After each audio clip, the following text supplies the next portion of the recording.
मोदोमफ्रु जाहामालाय नों थाखोमानानै बबाव गनो नों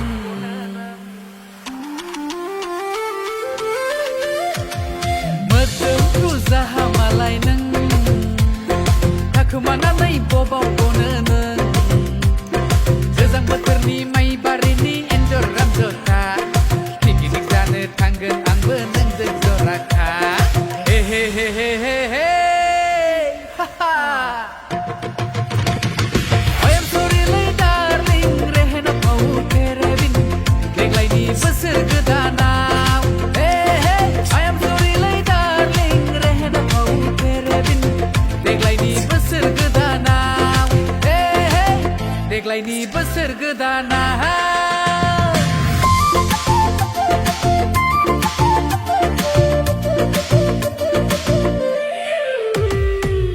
हेलो लोगोफोर नोंथांमोनखौ आंनि बिउस इउटुब चेनेलाव फिन आरोबाव खनसे बरायहरनाय थाबाय। लोगोफोर दिनैनि भिडिअआ मानि सायाव जानो हागौ नोंथांमोना थाम्बनेल एबा टाइटेलाव नायनानै बुजिखाबाय जानांगौ। लोगोफोर जोंहा दिनैनि भिडिअआ जाहैबाय निउ इयारनि आपकामिं मिउजिक भिडिअनि बागै जानोसैलाय आरोना लोगोफोर। बे निउ इयारनि आपकामिं मिउजिक भिडिअनि मुङा जाहैबाय जाहामालाय दै लोगोफोर। जोंहा बे जाहामालाय मेथाइ एबा संखौ खनदों थाजिम नार्जारिया दै लोगोफोर। नोंथांमोनाथ' बयबो मोनथिजोबखायो जानांगौ थाजिम नार्जारिखौ। थाजिम नार्जारिया सासे मेथाइ खनगिरिजों लोगोसे फावखुंगुरबो दै लोगोफोर। लोगोफोर आं नोंथांमोननो बे जाहामालाय मेथाइ एबा संनि ससे क्लिपखौ होना होनि नोंथांमोना नायलांदो।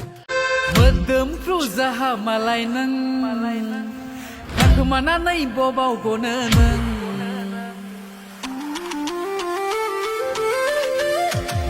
मोदोमफ्रु जाहामालाय नों थाखोमानानै बबाव गनो नों गोजां बोथोरनि माइ बारिनि एन्जर रामजथा पिकनिक जानो थांगोन आंबो नोंजों जराखा हे हे हे हे हे हे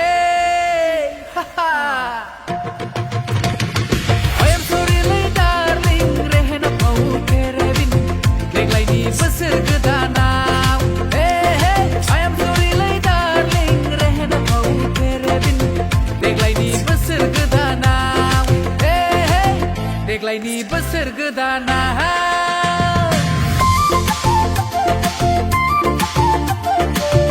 लोगोफोर दिनैनि भिडिअआ एसेनोसै। नोंथांमोना जुदि भिडिअखौ मोजां मोनदोंब्ला अन्नानै आंनि बडभिउस इउटुब चेनेलखौ subscribe like share and comment खालामलांनो दाबाव। एसेनोसै गोजोन्थों।